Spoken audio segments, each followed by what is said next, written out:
Okay, my dudes. I know this is a later stream, but we just had a full day of football. I was having to watch the games. I'm sorry. I wanted to watch the games. Of course, we're going to come out here and live stream. I really wanted to make sure that we are at least seeing the players that were with the first team offenses. We are at least getting a small glimpse of what the preseason can tell us. And I have a pretty big announcement that's going to be taking place tomorrow. So y'all know how I said when you use promo code FLOCK on Underdog Fantasy or you're a part of our Patreon community, you have our 2021 rankings and tiers, and those are going to be consistently updated all the way to the season. So the last time that those saw an update was a little over a week ago, but now that we had all these preseason games and I've gotten in literally probably 100 drafts just this week, I think it is going to be about time that I go through and I update those rankings yet again. So, of course, if you want these rankings, if you want our draft guide, if you want anything, all you have to do is make a $10 deposit on Underdog Fantasy with promo code FLOCK. They'll also add $25 to your account. But because we are about to update those rankings, I have something fun that I want to do. So y'all know with me being in so many leagues, I honestly don't really even look at my rankings as I go through and draft just because I'm going to be in 200 fantasy leagues this year. So I need to make sure that, of course, I know the players I like. Of course, I know the guys that I want in about at least 20% of our leagues. But I need to make sure we're at least balancing our exposures, because if I'm way over consensus on a player like a Chris Godwin, if I'm listening to my exact rankings, maybe I end up with them in over 100 leagues, and I can't have that happen because what happens with an injury. But in this live stream right here, we are going to be going through, we are going to be listening to my exact rankings. I'm not going to be paying attention to ADP whatsoever. I'm just going to go through and I'm going to have my rankings pulled up to the side. And as we progress through the draft, I'm just going to go, okay, what position do I want here? Who's the highest based on this position? That is who I'm drafting. It doesn't matter if they're 3 rounds further down in ADP. This is going to be a very useful exercise for me while we go through. And after this live stream tonight, of course, I'm going to go through and send out a ton of draft guides for anybody who uses promo code FLOCK on Underdog Fantasy. But at the same time, I will be going through and I'll be updating those rankings. So I think that this is a perfect exercise for me to go through and test that out. So James comes out, says, thoughts on Myles Gaskin, question mark. We'll get to that in 1 second, my man. Thank you, of course, for the donation. Let me switch this over. Let me upload the first link to the first draft over there on Patreon. Y'all know how we always do it. Okay, so we got that going. Now let me switch this over. This should get filled in about, okay, that is my bad. I guess we did not set the display capture up correctly. Let me fix this. I am sorry about that, my dudes. Just 1 second. Okay, we should be good now. And yeah, this is getting filled. We only have 3 spots left available. And let's get this draft underway. Okay, so if we are going to be talking about, actually first, let's get the 101. Let's get the 101. Let's make this challenge easy for us. And now what's going to be difficult is everybody in this draft, since they're on Patreon, the 99% of them have used, and they're on Underdog Fantasy. Pretty much everybody that we're going to be drafting with tonight use promo code FLOCK on Underdog Fantasy. So they all have my draft guide. They all have my rankings. So they know exactly what we are going to be trying to do here. So it's going to be interesting. And with this first round pick, I'm going to go based off the overall rankings. I'm not going to go and look at positional. Now, as we go through the draft, as we weave in and out, if I need a wide receiver, we're going to go to the wide receiver tab. If I need a running back, we're going to go to the running back tab. In the first round, we'll just look at overall. We'll do overall rankings through the first 2. Okay, so anyway, going over, Jane with the donation says, Malcolm Brown holding my L. Yeah, we obviously have to talk about the Miami Dolphins running back situation. And I will also say I just recorded a video that I'm going to be talking about the week 1 preseason winners that comes out tomorrow morning. So, of course, be on the lookout for that. But here with the Malcolm Brown, yeah, we have to sit here. We have to go, okay, we were wrong. Y'all know Malcolm Brown was the running back that I said before the preseason even happened I wanted to be fading based on a lot of people who were drafting him in the 4th, 5th round, naturally assuming that that volume was 100% going to be there. And I was saying that I don't necessarily think that it's a safe bet to just assume that the volume is going to be there when we don't have the long track record of a player like a Myles Gaskin. And at the same time, we don't necessarily have the pedigree of him coming out of college. So I thought that the projection of the volume was a little shaky. And at the same time, I was saying he wasn't an elite talent. And to go along with all of this, we also know that a player like a Myles Gaskin is playing behind one of the worst offensive lines in the NFL for this year in Miami. I think Miami has a very bright future, but for this season in particular, that offensive line is atrocious. And we are on the clock here with the 106. And the first thing that we're going to do is make a surprise pick to everybody. So if you pull up my 2021 rankings and tiers, you're going to see at 4 overall, right between Alvin Kamara and Ezekiel Elliott, we are going to have Saquon Barkley. Now, if I am in a real fantasy football draft, I am never drafting Barkley over a player like a Derrick Henry or an Ezekiel Elliott. The reason for that is understanding that we're going through and we're doing 200 of these leagues. So while, yes, a Barkley, I do like him over those players in a vacuum, I have to at least understand how the market is. I have to at least understand, well, I'm going to be able to get Saquon Barkley at the 110, 111 in a lot of drafts. I actually did a draft earlier this morning on Underdog Fantasy where I got Saquon Barkley at the 203. Which of course is ridiculous value, but we do have to take that into consideration when we are going through and drafting. But for this challenge in particular, we are just listening to our rankings. We are just going off what the rankings tell us, and they're going to tell us Saquon Barkley here at the 106 to the surprise of a lot of people, I would imagine. Okay, but yeah, going back to Myles Gaskin. So this was someone that I was fading when he was going in the 4th, 5th round. And I will say, I'll pull up my underdog exposures just to show you all this. After this big game, I did go out there and I checked how much Myles Gaskin I have. And I have 8.5% Myles Gaskin across all the leagues that I've drafted. And what's very surprising is that's literally all that I've had over the past week. I mean, before that, I wasn't drafting Myles Gaskin at all in the 4th, 5th round. And in drafts this morning, I was getting Myles Gaskin in the 8th. So I'm really happy based on the fact that we were able to buy at a cheaper price through these drafts. Now, that price is no longer going to be available. Myles Gaskin is going to go back to being a 4th, 5th round selection.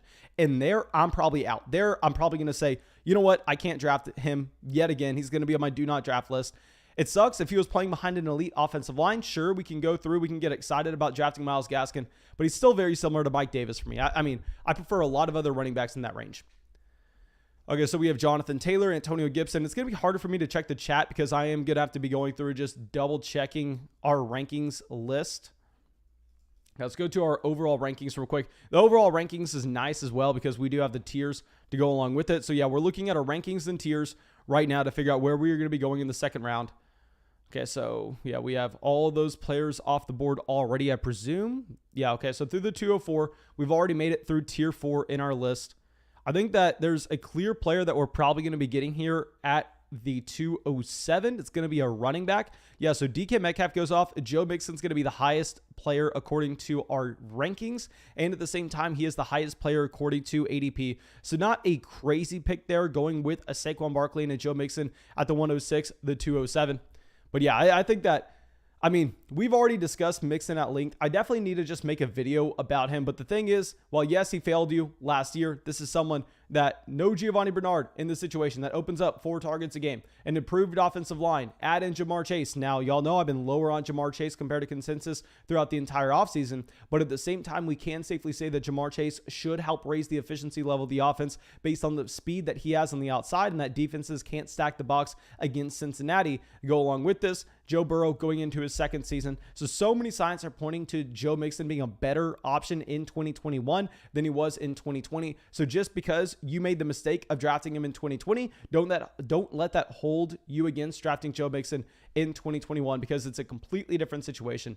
Now, Clyde Edwards-Helaire at the 301 with the uncertainty around the ankle injury. That is ballsy to take Clyde Edwards-Helaire at the 301. Okay. So Jayan says, come on, old man Mason, look at the chat. Okay, so I see a lot of people saying go to sub only. Okay, I'll turn the chat to sub only, my dudes. Let me turn it to sub only real quick. And also, we've gotten 61 likes in the live stream already, and we just started streaming. Thank you, everybody going down there and dropping that like. I'll switch the chat to subscribers only right now. Let's save that. And now we're about to be back on the clock. Okay, so we go through, and if we're looking at our rankings and tiers, I believe we are down to tier 7 already. So we do not want to enter autopilot mode. So it looks like we probably are going to be drafting George Kittle here, given Ricky Sweets did go with the Travis Kelce in the first round. So yeah, I mean, this is the second pick back-to-back that we actually have. The highest ranked player for us is the same guy that's highest in ADP. So it looks like we're not too contrarian so far. Really, the only contrarian pick we have is a Saquon Barkley. Now, at some point in this draft, we're going to switch over from looking at our overall rankings to our positional because obviously we kind of really need a receiver at this point, considering the fact that this is a league where you have to start 3 receivers each and every week. So yeah, we're probably going to have to switch over to this wide receiver tab. Okay, so David Montgomery at the 307. Bless Up says, is Darrell Williams worth picking up in a redraft league? Yes, 100% Darrell Williams is worth picking up, at least until we hear some more news on Clyde Edwards-Helaire and what we can be expecting from that timetable. Worst case scenario, you pick him up today and you drop him 2 days from now. That's worst case scenario. Now, Terry McLaurin at the 308. So, yes, we do have George Kittle ranked ahead of Terry McLaurin. I will say that. Now, JN started receiver here. He goes Tyreek Hill, Calvin Ridley. Let's figure out where he's going to go in the 3rd round. J.K. Dobbins still is on the board. J.K. Dobbins actually split that workload with a J.K. Dobbins this week. So, no, he goes with an Amari Cooper. Okay, so that's very interesting. Now, if I'm looking at my wide receiver rankings, we currently are with our wide receiver, I believe, 12 as the best player available. Actually, no, Robert Woods went off at the 304. Robert Woods is my wide receiver 12 right behind Allen Robinson. So our wide receiver 13, 14 are both still available. Of course, it would be a dream if they fell to us in the middle of the 4th round. And I will say that I've actually been able to draft them in the middle of the 4th round and a lot of fantasy drafts, public drafts on Underdog. But the problem is when I'm drafting with everybody out here that's playing Underdog Fantasy that use promo code FLOCK, they all have my draft guide. They all have my rankings. So it's going to be much harder to get those players that we're targeting in the 4th round. Okay, so now let's go through. And Rory says, Pat Frymuth, a late round target at tight end position all day. Yes, sir. Pat Frymuth. I actually included him in the winners video. That's going to be coming out very soon. Okay, so let's switch that back over. Do we need to move this over a little bit? I don't know what's going on. Okay, Lockett goes to the 401. Chris Godwin. Okay, so Chris Godwin was our 13th wide receiver off the board, and Cooper Kupp was actually our wide receiver 14 in our rankings. So now we have to drop all the way down to our wide receiver 17 if we're going to want to go with the receiver from here. Now, of course, I'm not saying these names out loud because I kind of have to hope that these players fall to us. And if we're going over and we're looking at a running back, possibly we're going to go down to our running back 17 as well. We are down to our running back 6 tier. Actually, no, David Montgomery's already off the board. David Montgomery is in tier 6 for our running backs. So there's one running back left in tier 6 for us. There's one wide receiver left in tier 3. No, Mike Evans goes off at the 403. So now we're down to tier 4 at receiver. Now, QB, of course, every quarterback's still available, but JN does decide to go with a Patrick Mahomes. A very intriguing start here from JN, completely punting the running back position, getting 3 stud receivers, getting the quarterback to stack with Tyreek Hill at a value. Now, I'll say if the strategy works out, I like it. We can't necessarily say it's going to for sure. Mainly depends on what the draft room is going to do.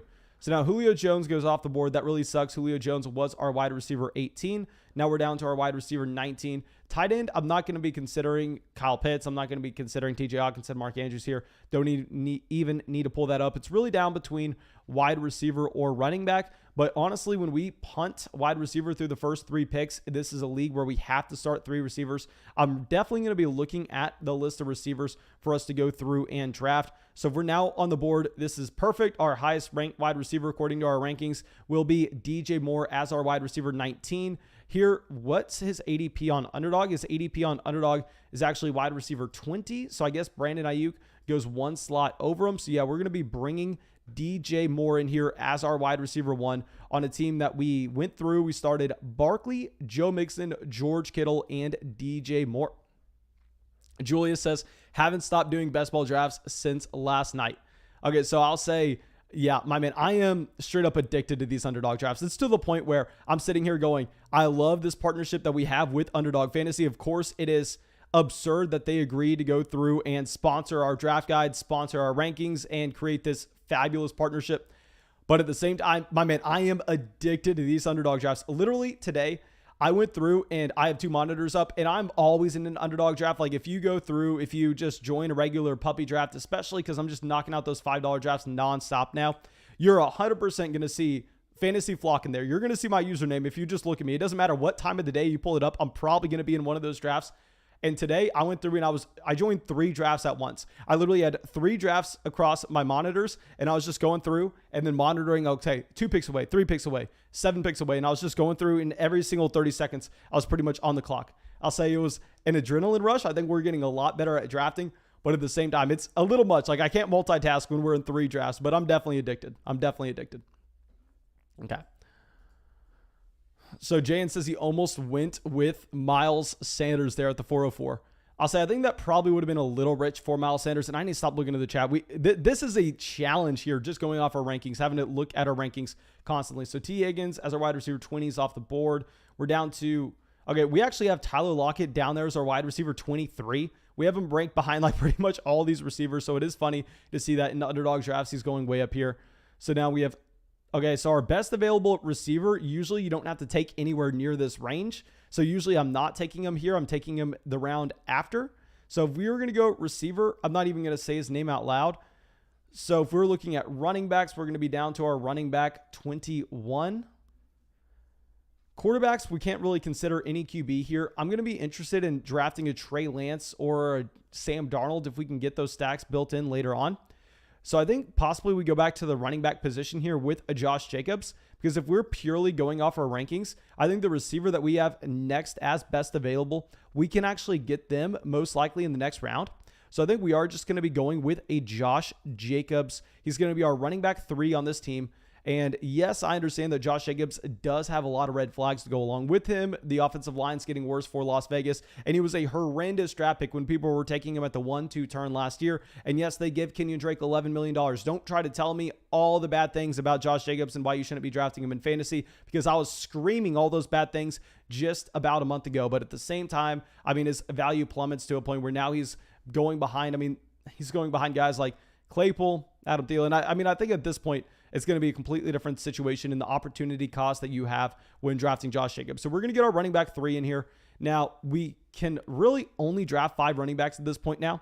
I think we probably need to go back and start looking at receiver yet again, even though we're probably going to be, quote unquote, reaching on a receiver according to ADP, because we're going purely off our rankings here. Now, Jerry Jeudy does go at the 508 to Thomas. Okay, Thomas, very happy we got Thomas out here. Guys, if y'all don't know, Thomas edits all the videos for us. He's going to be staying up all night tonight to edit the video that I just uploaded to the Google Drive. That's going to be the winners for the preseason. So if y'all can give Thomas a big thank you, please do it, my dudes. Please do it.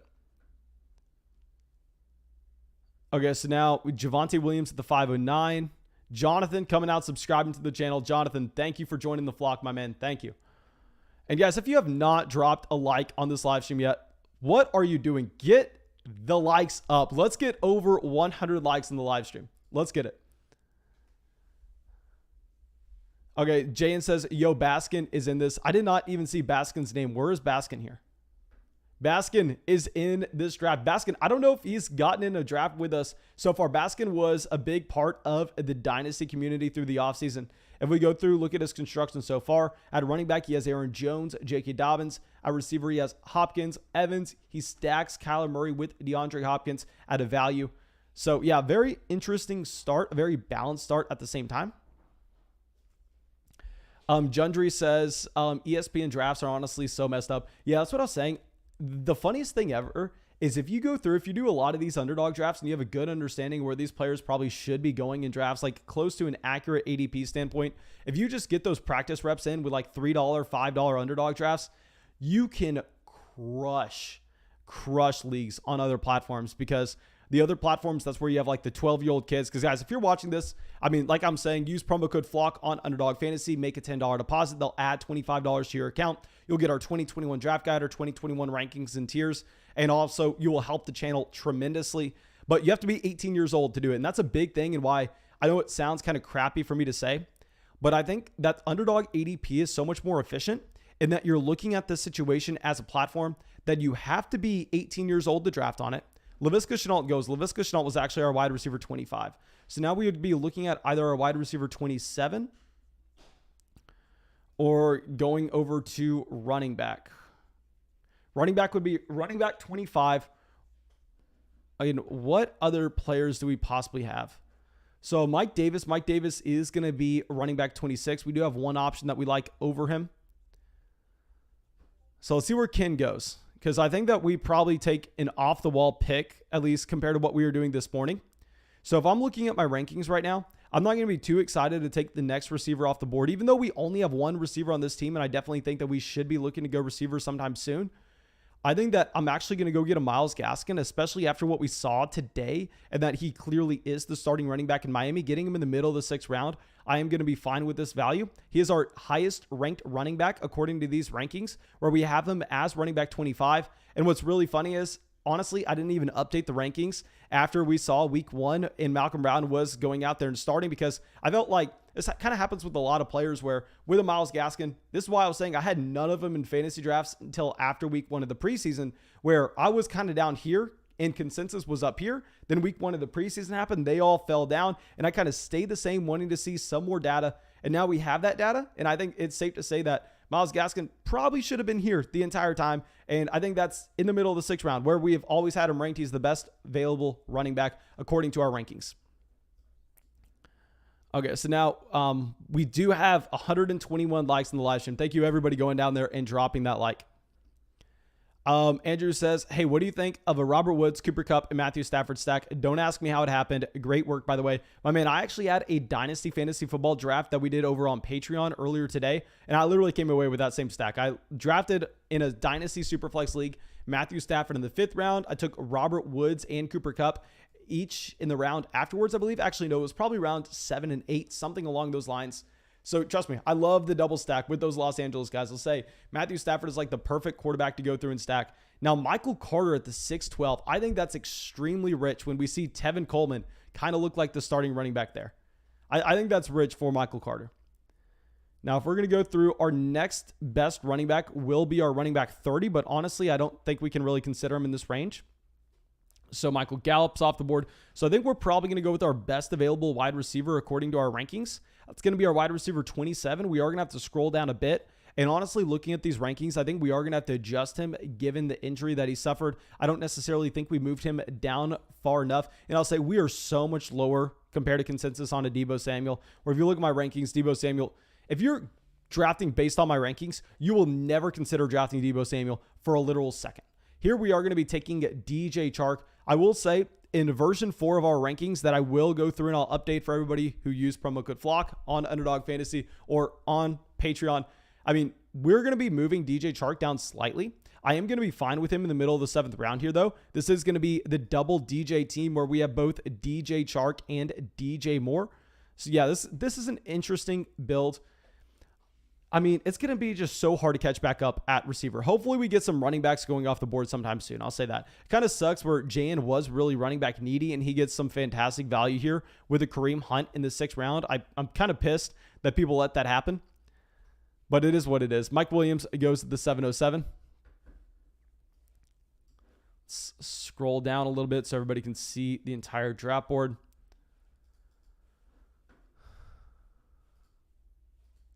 So let's go through. And Static says, wait, Gaskins is good now. I drafted him in the 6th round, but hearing bad about him, so regretting it. So I'll say, I think that Myles Gaskin, back when he was going in the 4th, 5th round, was a horrendous value. And I actually was going through and drafting him in the 7th, 8th round. I will pull up a draft because I know it sounds like I can easily just make this up and I act like I'm drafting every day, all day. And really am not. Literally, we had someone in the live stream that came out last night and said, oh, Mason, in the draft this morning, I saw you do this. I clearly am out in there in the public leagues. I'll pull up a draft and show y'all that I was getting Myles Gaskin in the 8th round earlier this morning. So I really like that value. I mean, Myles Gaskin, I promise you he's going to creep back up here into being a 5th round pick, which I really do not like. I mean, you do need to be taking a Javonte Williams and a Kareem Hunt over Myles Gaskin still. And we have always had it ranked that way. But Myles Gaskin at the 607, we're going to be fine with. Lucas says, KJ Hamler scored again. Y'all know KJ Hamler's my boy. Y'all know how much I love KJ Hamler, and we always have. I mean, if I'm talking about dynasty ownership, I don't think so on Underdog, just because Underdog's for 2021. But if we're talking dynasty fantasy football, y'all have no idea how much KJ Hamler I have. I mean, I have KJ Hamler everywhere. Okay, so of course we hate to see this. This wide receiver run here is kind of killing our team, soaking up all this value. Because I don't even know if we could go with another running back in the 8th round if we wanted to. Like our best available running back at this pick would be an A.J. Dillon as our running back 30. But honestly, I don't even know if we can necessarily consider him. I think based on the fact that we need to start 3 wide receivers in this league, we kind of have to go with the receiver here. And if we're looking at our best available receiver, I mean, we're going to be scrolling down. We're down at like wide receiver 38 at this point. I mean, actually, probably he already went out. Yeah, Antonio Brown already went off the board. So I think we're down at wide receiver 39. No, Brandon Cooks already went off the board. So we're at wide receiver 40. And we have I-36, Itachi, coming out and donating to the channel. Thank you, my man. Saying 16-man, half PPR, 15th pick. Should I go double running back or get a tight end like Darren Waller? I don't know what to do at this point, running back and wide receiver. I will say in a 16-man format, I'm actually going to prioritize going out there and getting those running backs. Now I'll say at tight end, it's it's the guys who have it and the guys that don't, and there's nothing in between. So if I'm playing in a shallower format, and I lay this all out in our in our 2021 fantasy football draft guide, where I lay this all out, but in a 16-man format, I'm actually going to be prioritizing the running back position. If you were playing in like an 8-man or a 10-man league, that's where I want to definitely go out there and get the elite tight end, because it's going to be easy to find those running backs later on. But yeah, I think instead we want to actually be going running back, because in a 16-man format, my man, I'm telling you, those running backs are going to get soaked up very quickly. Okay, so now that we are back on the clock, I think that we are going to go with our wide receiver 40 here. Our wide receiver 40 ahead of both Jarvis Landry, Darnell Mooney, Michael Thomas is going to be Jalen Waddle. I know this looks like a reach according to ADP, but I mean, we're drafting based off our rankings. So Jalen Waddle is going to be our next best guy at wide receiver 40. And yeah, I mean, it's so funny. Someone we have talked about a ton, and I think he's actually a winner from this preseason. We have McCole Hardman as wide receiver 42, and he goes here at the 7-11. I'm surprised Baskin did not go with the McCole Hardman. Of course, my man, I'm just messing with you. Okay, so Dakota says Moore was an auto misclick. Laughing my ass off. Whatever. Yeah, my man, I was going to say, I don't understand really going Rondell Moore here, given the fact that we're not playing in like Best Ball Mania or the Puppy, and you don't necessarily need that elite upside for the playoff stretch. So I think that Jalen Waddle at the 807, especially Jalen Waddle, looked pretty damn good today. And it looks like we're kind of building in some of the Miami Dolphins stack with this roster, which I'm not necessarily a massive fan of, but we're drafting off my rankings right here. We're just drafting off my rankings. Let me go through. Let me show y'all what the top of the draft board looks like so far. And let me know what you are thinking. So I know Saquon Barkley looks like a massive reach, and I know if we're drafting in 200 leagues, we should be trying to diversify a little bit, and that's why a lot of the times I've been passing on Barkley here, and I've actually been drafting him a little later on. Then we get Mixon, George Kittle, DJ Moore, Josh Jacobs, Myles Gaskin, DJ Chark, Jalen Waddle. Now, this is an exercise, guys. Like I said, we are drafting off of our 2021 rankings and tiers that are going to be consistently updated all the way to the start of the season. And you get those rankings and tiers when you use promo code FLOCK on Underdog Fantasy. When you do that, this is where we're drafting. This is where we draft every single night. You also get $25 added to your account. You get our 2021 Fantasy Football Draft Guide, our 2021 Dynasty Fantasy Football Draft Guide, hundreds of pages of information, literally for you going out there and playing in $10 of fantasy leagues. It's because this is the perfect partnership that we have ever come up with Underdog Fantasy. So please make sure y'all take advantage, especially if y'all are enjoying the live streams and the videos that we're doing every day. I mean, the best way you can support the show is by playing $10 worth of fantasy football drafts, and they'll pay you $25 on top of it on Underdog Fantasy. Okay, so now we are about to be back on the clock in the middle of the 9th round. So I think we definitely want to be looking at a receiver here based on the construction of this team. Obviously, we're kind of having to get to the range where we could look at a quarterback. Now, the problem is, I mean, with a guy like an Aaron Rodgers, this is someone that, I mean, I really like taking when we have a Devontae Adams or someone of that ilk, but I mean, we just simply need receiver here. And if we're going through our rankings, our best available wide receiver is actually going to be wide receiver 43, who is really far down the draft board. So maybe we just take Rodgers, and that's what we're going to do because he's so much further down the draft board than Rodgers. Rodgers is our best available quarterback according to ADP. We're not getting any stacks in here, but at some point, I mean, you just kind of have to take the value that's falling. And when we take Rodgers there, we aren't going to have to draft another quarterback. So I think we're kind of fine with that, to be honest. Let me know what y'all think of the Rodgers selection at the 906. It's risky when we only have 3 receivers and one of them is a rookie receiver, but I promise you, I've been in so many drafts where I know exactly what's going to happen from here. I mean, you're going to have a quarterback run going through the 10th round where the receivers that we're going to be looking at in the 9th versus the 10th, they're going to be about the same, where the quarterbacks, they're going to be pretty different. I mean, the quarterback that we'd be looking at here, you're just going to see a couple go off the board. I mean, I guess maybe we kind of overthought that a little, and considering the fact that you have Russell Wilson, Patrick Mahomes, I believe Baskin took Kyler Murray and then Lamar Jackson here. So there are a lot of teams with stud level quarterbacks. Possibly we would have possibly we should have considered going tight end. Actually, no, I'm lying to you. We have George Kittle. We don't need to go tight end here. I think we're perfectly fine. Graham says all the guys you have are on pretty bad teams. I don't necessarily consider Green Bay, San Francisco bad teams, but I get your point, my man. I get your point. We do have some players on pretty bad teams. We got the Giants, one of the worst teams in the NFL. We have the Bengals, obviously not that exciting. Carolina, Raiders, Dolphins. But even bad teams are going to be putting up points. Even bad teams are going to have volume to look at.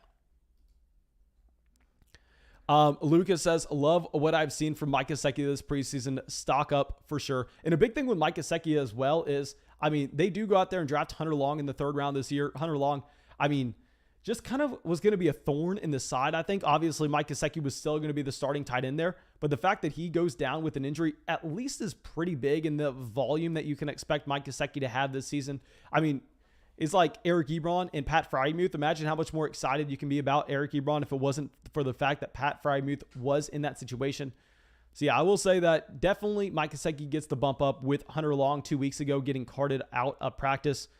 So definitely. Steve says tank for Tua was only a year ago. I know, and that's crazy to think about because tank for Tua seems like it was, I mean, that seems like it was a decade ago, to be honest. That was so long ago. Okay, so now Russell Gage, he was actually our best available receiver according to our rankings. Now, I think that we're actually only going one spot down for our next guy. Let me just double check the drop board real quick and see what we're going to be looking at. Yeah, so we have one more guy at the top of these rankings. We have a couple of guys that we can actually look at. Actually, Curtis Samuel does go off the board. Curtis Samuel was going to be someone that we would be intrigued in. And then you actually have Hollywood Brown. Hollywood Brown was our next best player. So now we're going down to our wide receiver 48. And this is where the gets to kind of the challenge point, and that I don't necessarily know if we can afford to draft. Actually, no, he's already off. Elijah Moore is already off. Mike Williams. Okay, so now we are down to our wide receiver 50. And I think we really need to be going with the receiver here when we only have 3 of them. We have 4 running backs. We have an elite quarterback. We have an elite tight end and a George Kittle at the same time. So it is nice to see these running backs go off the board. Like Thomas comes down here and takes a Melvin Gordon. Okay, so Jamal Williams. See, we are going to be taking our wide receiver 50 in Michael Pittman. I know a lot of people probably want to see Michael Thomas to go off the board. Now, I'll say if you're playing in a league where you submit your starting lineup every single week, you also have the fantasy football playoffs. There, I'm fine with the Michael Thomas. Honestly, here, the problem is we also have Jalen Waddle. And in Underdog, your points in week 1 in a league that we're playing in right now, Underdog, I will say, has some contests where you go through, you do a 12-man league. Then if you get top 2 in your 12-man league, you actually get entered into a tournament that's going to be during the fantasy football playoffs that you can win $1 million on top, or you can win $200,000 on top. But those are going to be the public leagues that offer that tournament at the end. This is a private draft, so the private drafts don't have that tournament at the end. And so that's going to mean that the points in weeks 1, 2, and 3, they actually matter just as much as those points during the playoff weeks. But if you're playing in a tournament on Underdog where you have the public league, so of course you're still getting money if you get first, second, or third in your regular 12-man league. But then if you get access to going in and you get that ticket into the tournament to possibly win the $1 million, one of the pots of the 200,000, or just anything in that top 10, obviously is kind of life-changing money. There we're taking a Michael Thomas because Michael Thomas in that tournament can just go bonkers. But I mean, for this format in particular, I think that points in weeks 1, 2, 3, they're going to matter a lot. So we're going to have to take a Michael Pittman. Okay, Matthew says, how do I access the rankings? I deposited $10 using your code earlier today. First off, my man, thank you so much for trying out Underdog Fantasy with promo code FLOCK. Now, all you have to do is literally look at the description of the video. It's very simple. Just shoot me a DM on either Twitter, Instagram, Patreon, Discord, literally anywhere. That way I can go through and I can confirm that you did sign up for Underdog Fantasy with promo code FLOCK. The only thing that I need to confirm, you don't need to send me a screenshot. You don't need to send me anything like that. Just send me the email that you signed up for Underdog Fantasy with. That way I can go through, I can look it up, see if you're attached to promo code FLOCK and you made that $10 deposit. So literally just shoot me a DM. I'm checking all those platforms continuously throughout the day, and I will be for months from now. So don't worry about that whatsoever. So make sure you're shooting me that DM, and I'm sending out all those draft guides after the live stream tonight as well. Now, of course, I can't get it out to you right now just because we're live streaming, but I'll be staying up all night sending those out. Okay, so now we do have Michael Thomas going off the board at the 10-11. I will say Michael Thomas is a great value there. If we would have gone with someone in the 8th round. Like if we would have gone with a Jarvis Landry over Jalen Waddle, potentially I would have taken a Michael Thomas here because then we would have had production lining up closer to the beginning of the season at the receiver position. But when we already kind of push the production for later on, I think we just need to get a receiver that's going to come in and be productive right away. Okay, yeah, so now when we get further down on our wide receiver rankings, we're definitely going to have to make some adjustments based on what I'm looking at. Like if we're looking at our wide receiver rankings here, our next best guy is Traquan Smith. I believe Traquan Smith probably further down in ADP. Actually, Traquan Smith is already off the board. Never mind. So Darnell Mooney, Rondell Moore, Paris. Yeah, we have some adjustments that we need to be making with these rankings. Paris Campbell. Paris Campbell's actually our next best receiver. I don't necessarily think we can take a Paris Campbell here. Instead, we're probably going to go with a quarterback. We do not have time to check our rankings. We failed. It's a 30-second clock. It is what it is. We don't even have a stack here with the Matthew Stafford, but I think based on the value that he presents, getting a Stafford there is almost going to be a no-brainer. And that while, yes, I mean, we don't have a stack, at the end of the day, getting him in the 11th round for the points that you should expect to see, that's just kind of ridiculous value. So now we are no longer going to be looking at the quarterback position. So we need to switch over to just looking at running back, receiver, and tight end. We need one more tight end. We need probably 2 more running backs, and the rest is going to be a receiver through the draft. Dakota says, how many rounds are these drafts? These are going to be 18-round drafts, my man. 18-round drafts. Joe says, how do I just deposit $10 on Underdog? The lowest option for deposit is $50. Literally, you just type $10 in. That's what it may show, $50, but no, you can just go through and type in 10. Like, don't worry about that whatsoever. You do not have to deposit $50 to play on Underdog. I would not recommend depositing $50 whatsoever. I recommend depositing $10, then going through and playing in some of the $3 leagues that they offer. That way you can get a feel of the draft. That way you can get the flow down. And if you think you are better than the average drafter, that's when, if you want to make another deposit, you can. But I would definitely at least test out the platform first. Underdog is so confident that you're going to like it. That's why they're literally giving you $25 to go out there, and they're paying you $25 to go draft on the platform. Because ask anybody in this live stream right now, it's addicting. I mean, you start these and it's hard to stop. I was literally in 3 at one time earlier today. Okay, so Saram coming out with a donation. Thank you, my man. Says, a man like Mason, hope all is well, bro. Have a 10-team PPR next week, and I go at 7. Who would you suggest drafting in the 1st and 2nd, and what are alternatives? So I will say in a 10-team league, that is going to be changing the value that we have of certain positions. I actually talk about this in our draft guide, our 2021 draft guide. And here, what I actually really like to do in that 10-man format is I want to come away with an elite tight end. If you are sitting at the 107, getting a Travis Kelce is going to make so much sense, in that at the difference between just the 10-man and 12-man league is going to be a lot easier for you to find wide receiver value and running back production later on in the draft, where we know that there are only 3 elite tight ends to begin with. So my plan would be to go with Kelce in the 1st. If you don't get Kelce in the 1st, I'd probably get Kittle in the 3rd. And then definitely you want to be pushing the running backs up your draft board at the very top, pushing the wide receivers down just slightly. But yeah, make sure that you're going through and getting that elite tight end. Scott says, any update on getting Underdog in Europe? I'm so jealous. My man, I will say I am sorry. I have no update on Underdog coming over to Europe. I have no update on that. I am sorry about that, my dude.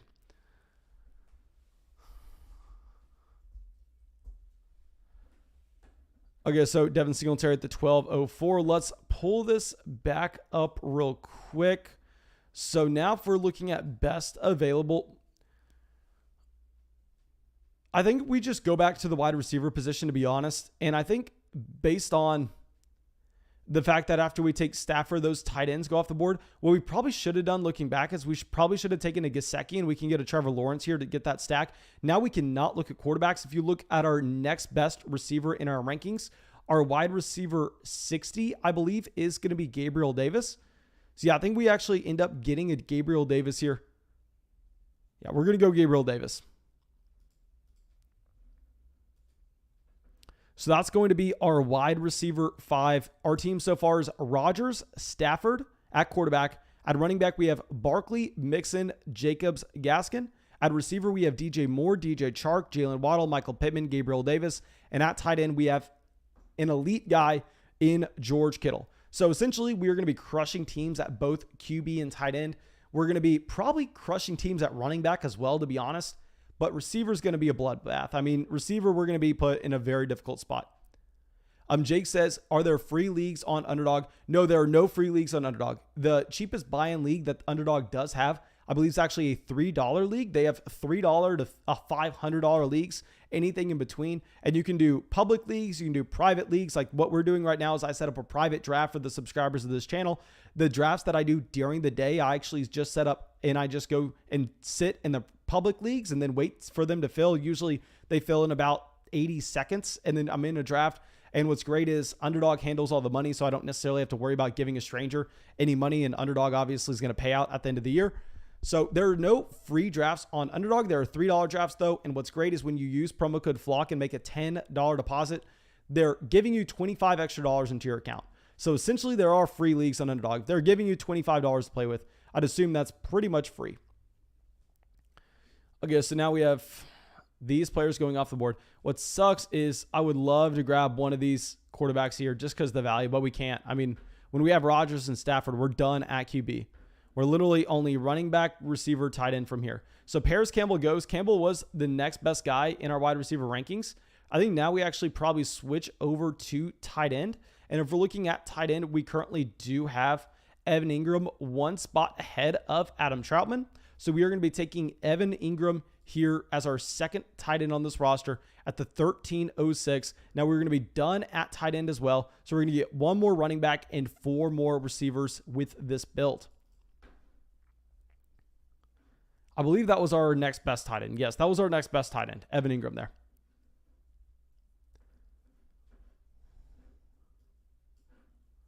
Okay, guys, and also if you have yet to go down there and drop a like, make sure you go down there, drop a like on the live stream. Get this live stream over 200 likes. Nobody is coming out here and drafting this much real money drafts every single night. Okay, so after we go with an Evan Ingram, you do have AJ Green going off. And to be honest, I mean, our receiver room is just so weak. Every time we see a receiver go off the board, it doesn't matter who it is. It's a little dagger in the heart. It's just painful, to be honest. Tua Tagovailoa goes here at the 1309. Now, every time we see a quarterback go, I get a little jolt of energy. We get a little excited, and that we're going to potentially have a running back or a receiver that we like falling back to us. Now we just need to see Adam Troutman go off the board.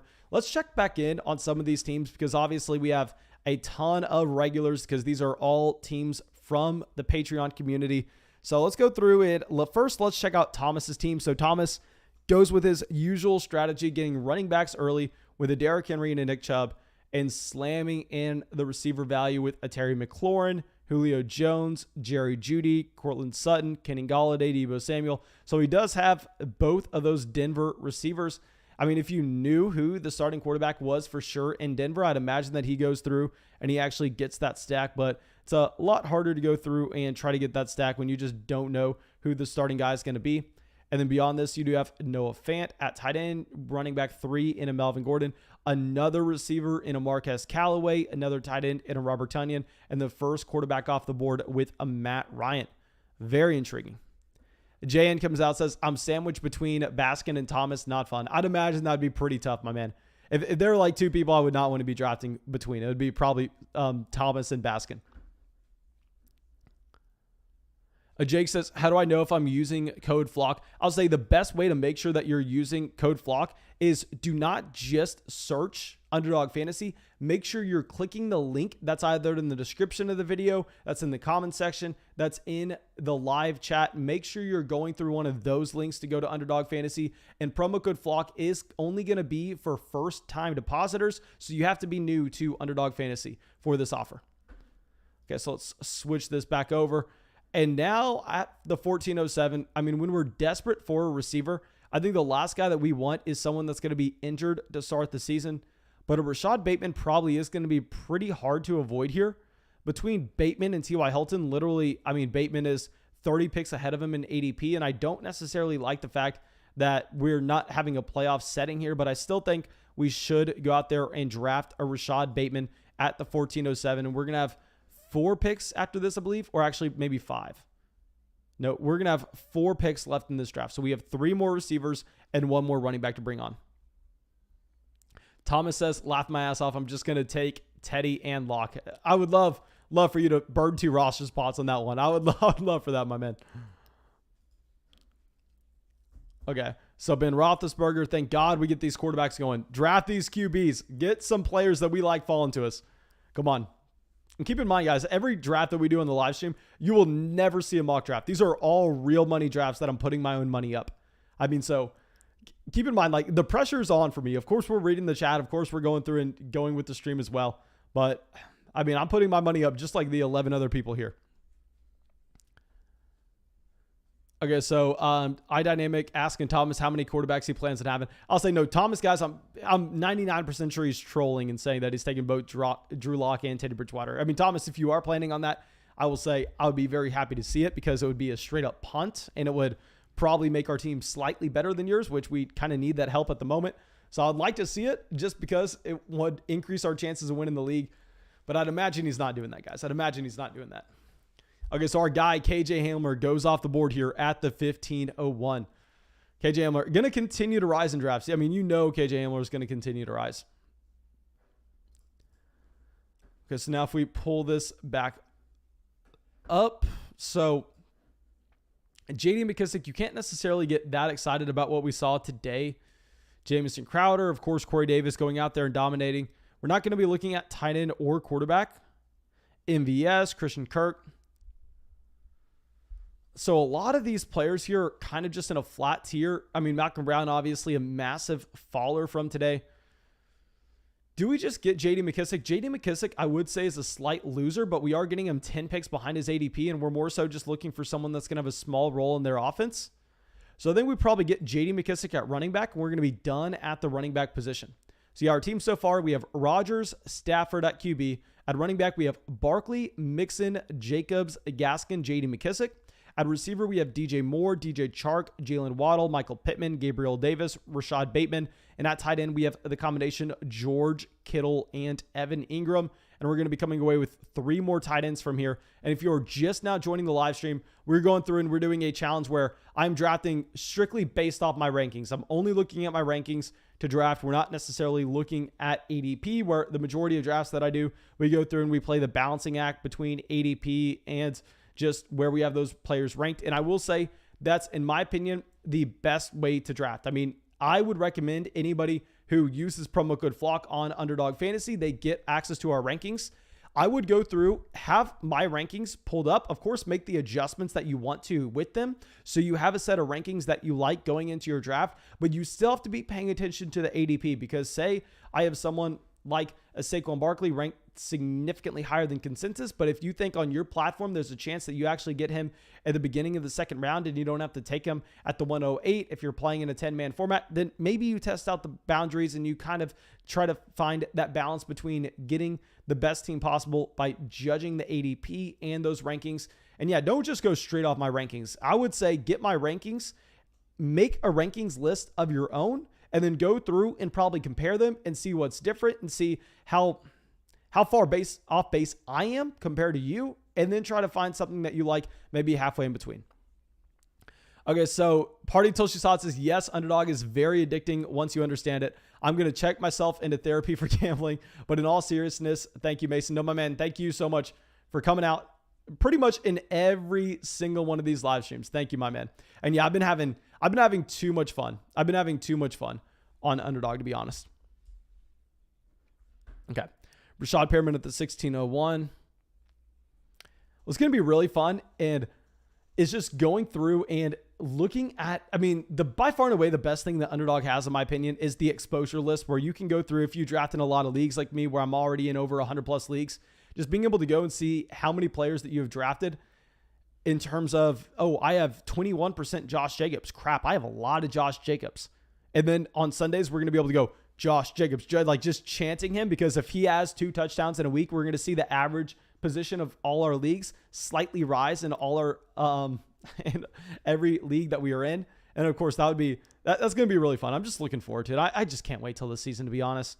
And now we're only going to be drafting a receiver. And we're to the point where I do not rank receivers down in this range. If you look at my rankings, I'm sorry, guys, but I'm not going to have the receivers like a Deshaun Jackson even ranked. I apologize for that, my dudes, but it is what it is. I think when you get down to this point, you're pretty much just taking your guys. And I'm on record saying I do not understand this Deshaun Jackson ADP. I understand that historically has been someone that can provide you some spike weeks, but at the end of the day, I'm looking for someone that we think is going to be healthy to go along with all of this.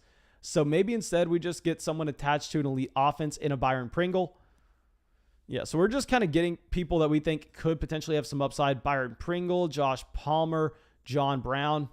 So I know John Brown's falling dramatically, as he should, considering the fact that he's clearly the third wide receiver behind Bryan Edwards and Henry Ruggs.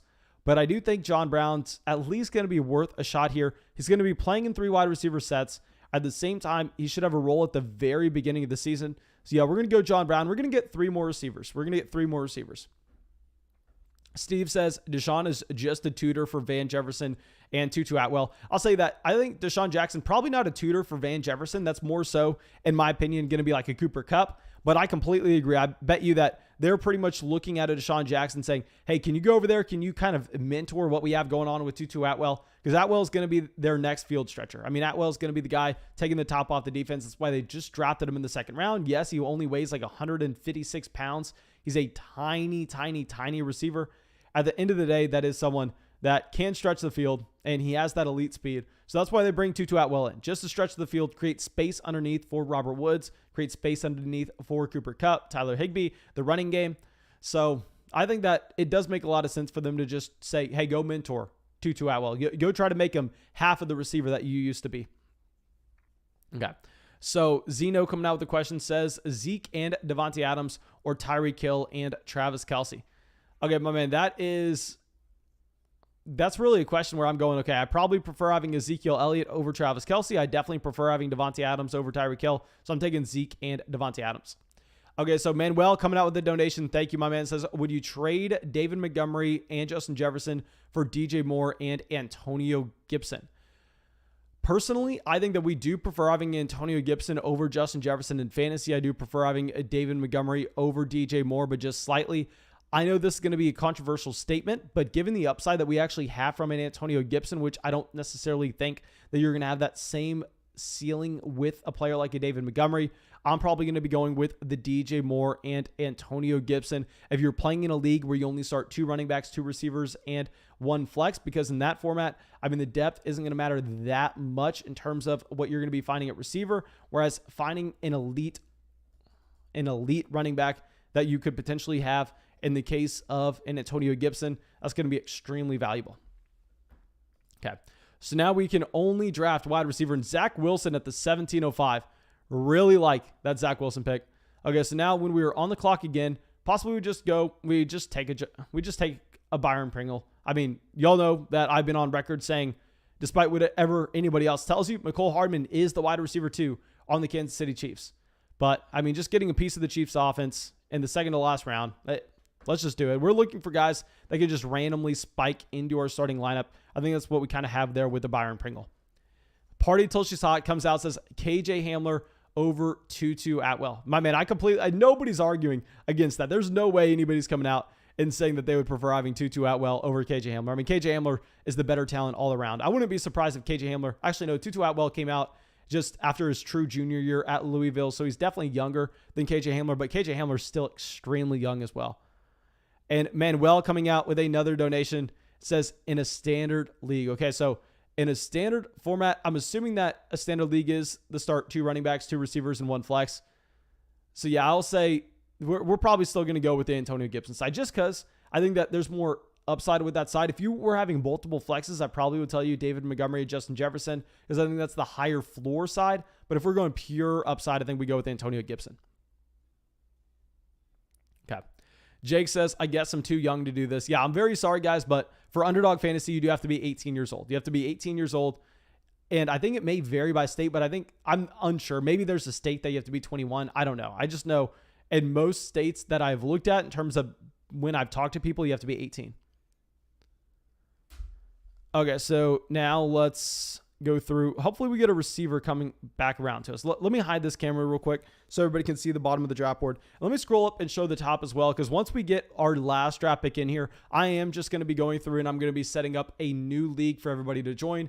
Since we started late tonight, I'm just going to be sending out these links right away. I'm just not going to even do a poll. We're going to get a $10 league going directly after this one.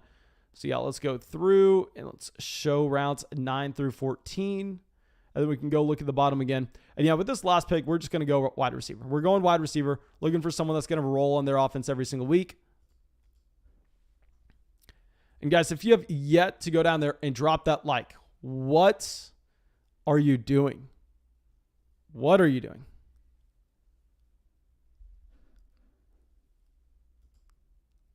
Okay, so now let's switch this over real quick. This is going to be our last draft pick of the night. So Kadarius Toney, Colin Johnson. Jayan takes Colin Johnson. I'll say Colin Johnson's a fine pick in the last round here. I think it's kind of hard to go wrong in the last round. Maybe we go with what I should have looked at is how many snaps did Olamide Zaccheaus play?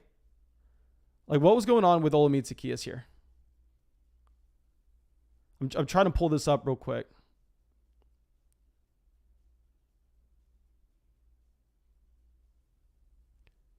Okay, come on, Mason. Let's go. Because Olamide Zaccheaus, I think if he does have the wide receiver 3 role on lock for the Falcons, he could be an intriguing last round selection here. Did Zaccheaus even play in this game? I do not see him. Maybe he is injured. I do not know. I'm not going to lie. I have no idea what's going on with Olamide Zaccheaus. So here instead, I think we actually probably just take a Dwayne Eskridge or an Adam Humphries. So I'd say if I was going through and I was playing in the tournament, I definitely would go with the Dwayne Eskridge. We're going Eskridge no matter what. I mean, he's just attached to a quarterback that's elite with his efficiency. So then going and getting him, we're just going to have access to spike weeks given Russell Wilson and his touchdown rate. But we have a donation coming out from Finn real quick. Says, you've been the guy for advice this year. Would love your opinion on my team 10-man full PPR. We'll get to that in 1 second, man. First, let me send out a link for people to join this $10 draft. I promise you I'll get to that team in just 1 second. Leroy says, Falcons played no starters, but I'll say, Olamide Zaccheaus. Are we really calling that someone that can't go out there just because the starters aren't? I think that he probably could. Okay, so let me create a private draft real quick. Do not join a draft in the lobby. We're sending out a private link right now. I'm going to specify $10 draft in the live chat. So definitely just be looking at that. Tyler says, are you going to be doing any more dynasty drafts? Yes, we're at least going to get one more dynasty draft this offseason. Now, that's going to always be filled through Patreon. All our dynasty leagues are through Patreon. And now I will say, don't join Patreon assuming there's a 100% chance you get in a dynasty league, because we have a ton of demand for it. So what I do is I make the announcement on Patreon, and then the first 11 people that shoot me in that they want in the dynasty league, they get those spots. So don't run over there and join Patreon real quick and go, oh, Mason, count me in for the next dynasty league. Well, I'd love to have you in. I just can't guarantee your spot, to be completely honest. Okay, so now let's send this out. We're going to do a $10 draft. I'm not going to do a poll or anything. We started this live stream late, so I want to make sure that we're just getting as many drafts in as possible. And also, I want to be saving some money so I can do drafts during the day, because I've been having too much fun doing drafts during the day as well. Okay, so now let me go back and let's look at the team that we got from Finn. So he says 10-man full PPR, Russell Wilson, Derrick Henry, Julio Jones, Robert Woods, T. Higgins, Darren Waller, and Darrell Henderson. For a 10-man league, I really like the fact that you go out there and you get an elite quarterback and an elite tight end. Those onesie positions are going to be slightly more valuable in a 10-man league. And hell yes, we get the 102. Love getting the 102 here. We have access to a Dalvin Cook.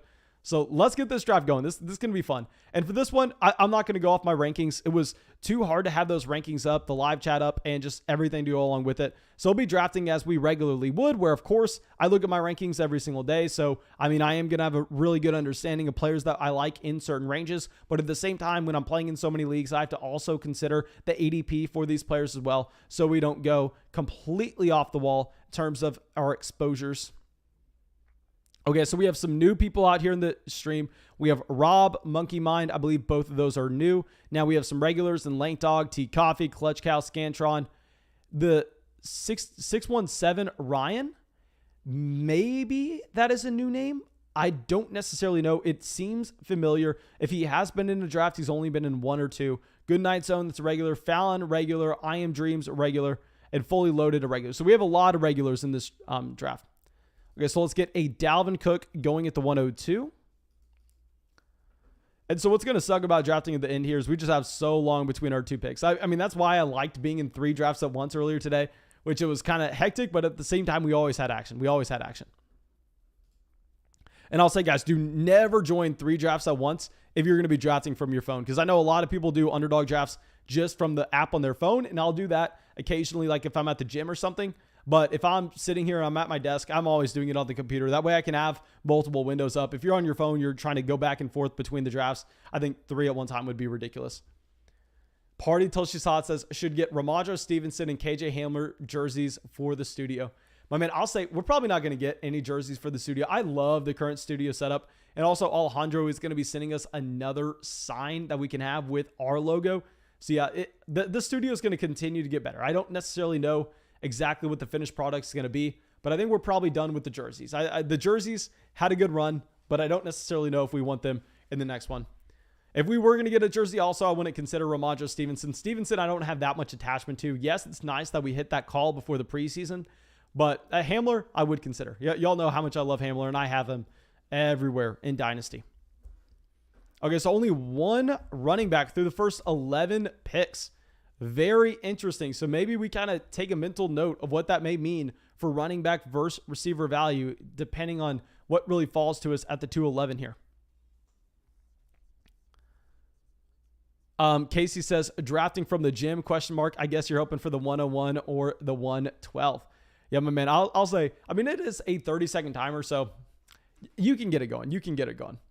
Jayan says he got the 101 in the puppy 3. Let's go. Have y'all been getting in a lot of the puppy drafts? Because honestly, that's what I was doing. I was doing a lot of Best Ball Mania at first, but then I was kind of doing some math and I was saying, you know what? If we keep on drafting Best Ball Mania leagues like this, I'm going to run out of money. I cannot continue to afford drafting Best Ball Manias like this. Best Ball Mania, guys, is a $25 buy-in where the puppy is a $5. If you haven't deposited on Underdog Fantasy yet, you'll see when you join that those public leagues, they actually have a tournament at the end. Like I said, Underdog, since they're going through and hosting these major contests, they're guaranteeing money in these tournaments at the end of the season, where if you win, so like I said, in the Best Ball Mania, you go through, you're in your 12-man league. The top 2 people in that league get entered into a tournament during the fantasy football playoffs in the last 3 weeks of the season. The winner of that tournament gets $1 million.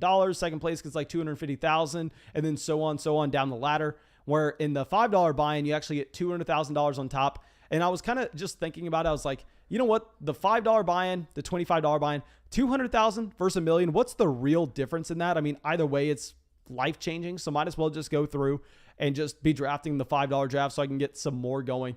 So yeah, we went through and we kind of transitioned because I was getting in a lot of those $25 public leagues. We're now getting in a lot of the $5 leagues. And the main reason I want to win it is honestly for bragging rights. I just want the bragging rights. Okay. Also, okay, so Lucas says, I did 25 puppy 2 drafts. I'm waiting a bit and then going to get in some of the puppy 3s. So, my man, I promise you, if you get into some of those puppy 3s, you're going to see me in there. I'm consistently in those drafts. Okay, so CEH goes to the 209. So we're going to be up on the board in 1 pick. So we're going to have A.J. Brown here. I mean, it's a very easy decision. I mean, we kind of got caught behind at the wide receiver position in the last draft. I don't necessarily want to be in that position again. So I think getting A.J. Brown at the 211 is going to at least give us a buffer. We're probably going to either be going tight end or receiver with this next pick. Now that Darren Waller's off the board, I'm probably just going to go with another receiver here because running backs that we'd be looking at in this range, I mean, I'm not taking a Dobbins. I'm not taking a Swift. So Lamb goes off. Yeah, so we're just going to be drafting A.J. Brown, Keenan Allen. Very easy. Easy game, easy money. Let's get this going. Party Till She's Hot says, I'm going to gift you a KJ Hilmer jersey, bro. I promise. I just need your info so I can get it shipped. My man, that would be awesome. I would genuinely appreciate it. I will say it's probably not going to go in the studio, but I would. Let me rephrase that. It will probably go in the studio, but it will not be in the frame, if that makes sense. Like, it won't be in the shot. Like, you won't see it in the videos. It'll probably be on the other side of the wall where I'm looking at it. And Party Till She's Hot says, you helped me win my league last year and showed me how to play best ball. I appreciate you, fam. No, my man. Thank you. I promise you just coming out to the live stream, hanging out with me, talking with me every night. I mean, this is what I live for. Just being able to talk with y'all every night is fantastic. So you just coming out is more than enough in return. I promise you that, my man. I promise you that. Okay. So now we have a little bit of a receiver run going here. That's honestly as expected. Now, what's surprising is seeing Kittle fall this far. I'd be surprised if we see Scantron take Kittle because he did go with Kelsey at the 107. So we're probably going to see Kittle fall to the late third. And this is something that I've been seeing in a lot of the public leagues that have like $200,000, $1 million on top, is I've been seeing Kittle fall to the late third quite often, to be honest. And it's something that I kept on drafting him here when we were at the 304, 305, thinking it was great value. And then I kind of had to learn my lesson that, I mean, a lot of times we were going to be able to get him at the 308, 309, which would have never happened in a public league like a month ago. But the market is so weird in how it moves. And that's why you kind of get an edge, like how we're drafting every night here and how I'm drafting every day. A big reason why I'm doing the drafts every day in the morning is because I think it makes me a better drafter overall, especially when we come out here to the live streams at night. Because if you pull up some of the drafts that we did at the very beginning of this, you're going to see that. I mean, I think that they're not nearly as good as what we've been able to do as of late. Kyle says, would you take Kittle at the 2-3 turn? Not necessarily. I think that we were very early on, but now knowing that Kittle most of the time falls to the middle of the third, I think it's going to be very hard to do. Lucas says, Mason, would you ever make an in real life video vlog or apartment office tour kind of videos? I will say, I actually talked about this recently. I've talked about this a couple times, and this is going to sound like the lamest thing ever, but it's the complete truth. My dudes, if you think about how much I'm out here working, like grinding, making videos, doing research, making podcasts, I make like at the minimum 5 Patreon podcasts a day. I make 1 to 2 videos a day. I live stream 4 hours every single night, and I do all the research through the day. And also I do everything on the business end, like sending out draft guides and sending out, I can't tell you how much of my day is just spent answering fantasy football questions on Patreon. I literally sit at my desk for probably 15 hours a day, 7 days a week, just doing fantasy football. Like I'm essentially already doing in real life vlogs. Like I'm already vlogging my life essentially just because this is my entire life. Like the only thing that I do besides this is go to the gym and take the dog to the dog park. Literally the only things. During the off season, sure, we can get some stuff going, but during the year, like once preseason starts up, my dudes, this is my entire life. This is all I focus in on. Okay. So let's switch this back over. Brandon Ayuk, Tyler Lockett. Tyler Lockett falling all the way to the 409. Okay, this is the furthest I've seen Tyler Lockett fall in one of these underdog drafts.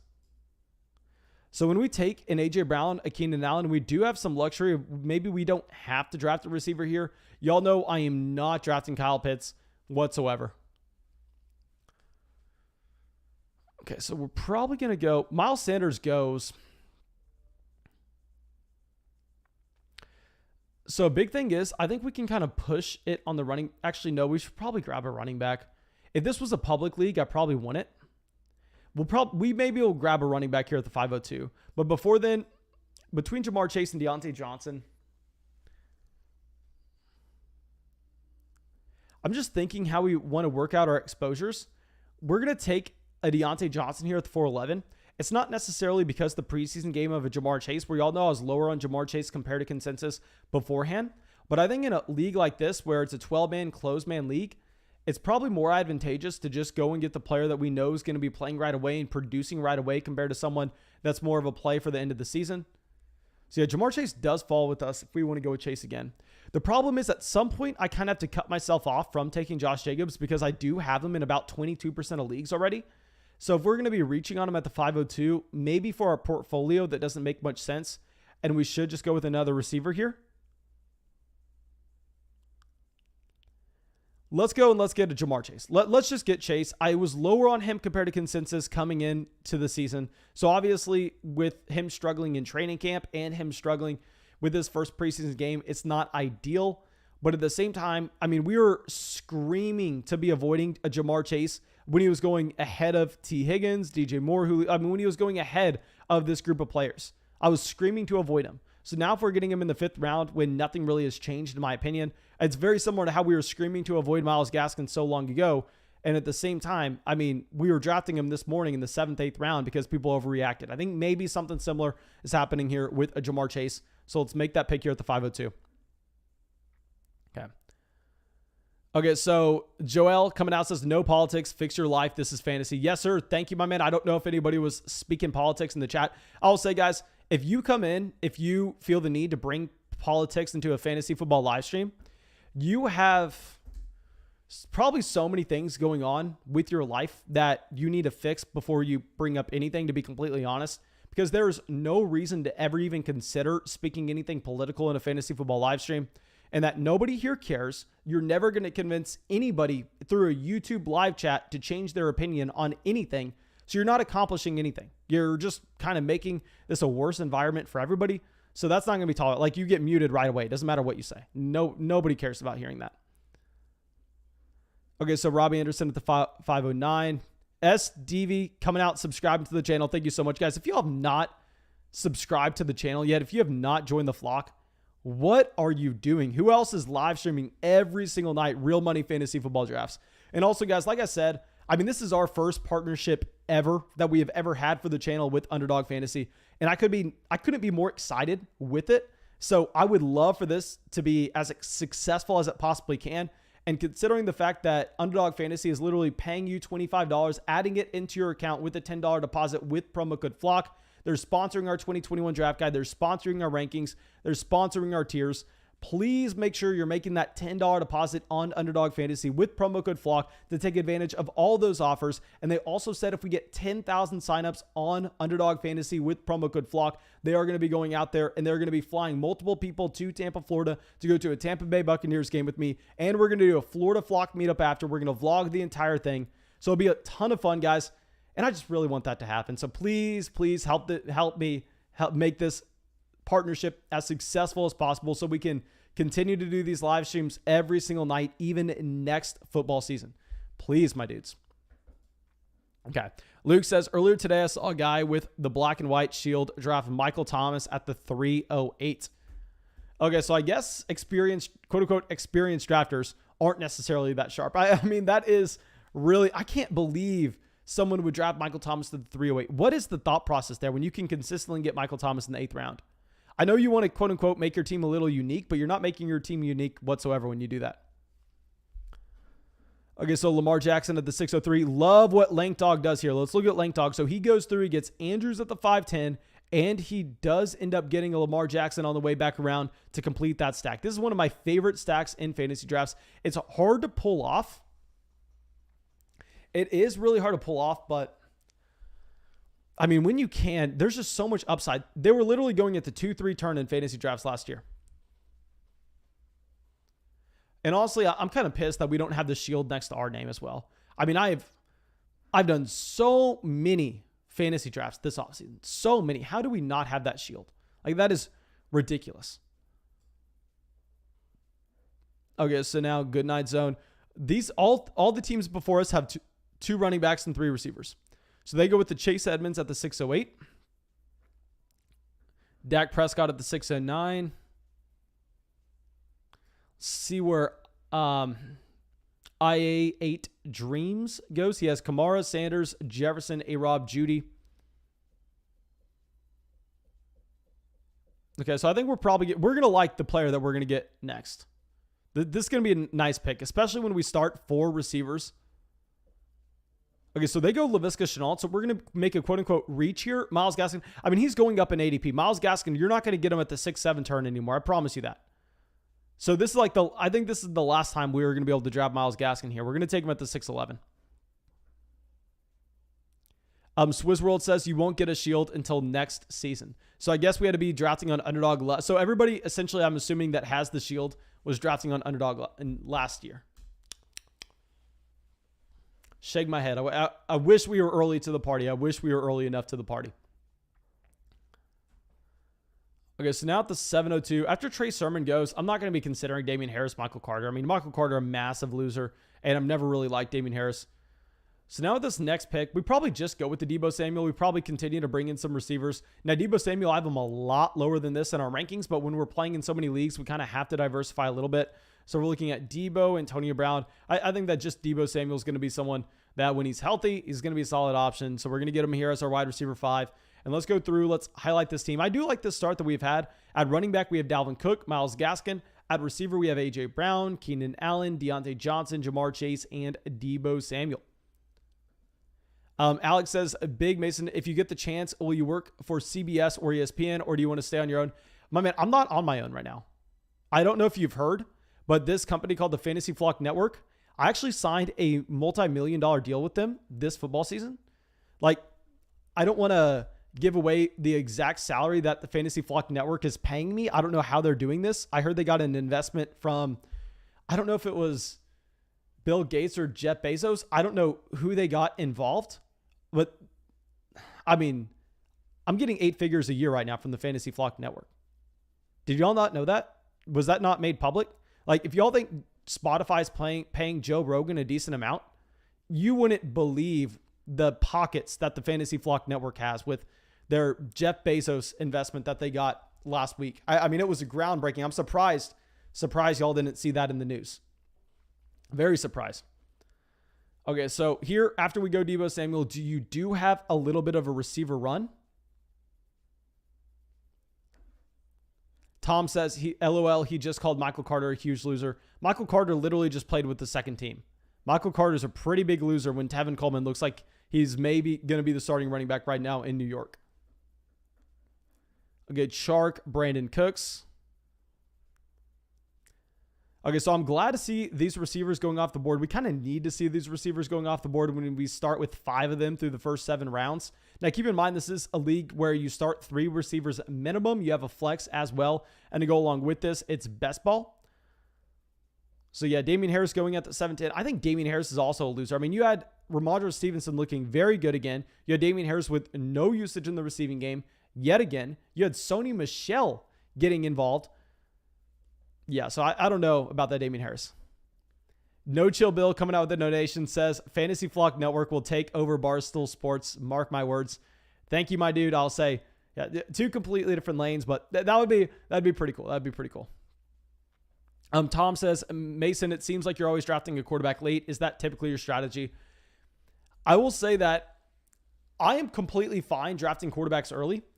Now, the QBs that I'm going to be drafting early, I'll say, Mahomes, I've learned my lesson. It's just so hard to construct a team when you're drafting Mahomes over the receivers like a Chris Godwin, a Mike Evans, a T. Higgins, a DJ Moore, Julio Jones. The opportunity cost is absurd when you do so. So every team I've drafted Mahomes, I really haven't liked.